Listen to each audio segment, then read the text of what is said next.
नमस्कार, आज मी बनवत आहे झणझणीत असा शेवग्याच्या शेंगाचा रस्सा। चला तर रेसिपीला सुरुवात करूया।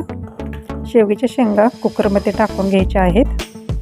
थोडीशी तुरीची डाळ टाकून घ्यायची आहे, पाणी टाकून घ्यायचं आहे आणि टोपण बंद करून गॅसवर ठेवून 2 शिट्ट्या काढून घ्यायच्या आहेत। शेंगा शिजत आहेत तोपर्यंत मसाला तयार करून घेऊया। खोबरं, लसूण, कोथिंबीर हे सर्व एकत्र बारीक करून घेत आहे। शेंगा पण शिजले आहेत, त्या मी काढून घेत आहे।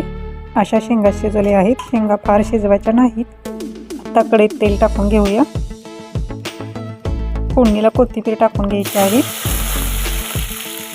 खोबरं, मसाला, शेंगदाणा कूट, काळं तिखट, मीठ हे मंद आचेवर जरासं परतून घेऊन शिजवलेले शेंगा यामध्ये टाकून घ्यायचे आहेत आणि गॅस मंद आचेवर ठेवून 5 मिनिटं भाजी शिजवून घ्यायची आहे। आणि ही शेवग्याच्या शेंगाची झणझणीत अशी भाजी तयार झाली आहे। रेसिपी आवडल्यास मनीषाज किचनला लाईक आणि सबस्क्राईब करायला विसरू नका।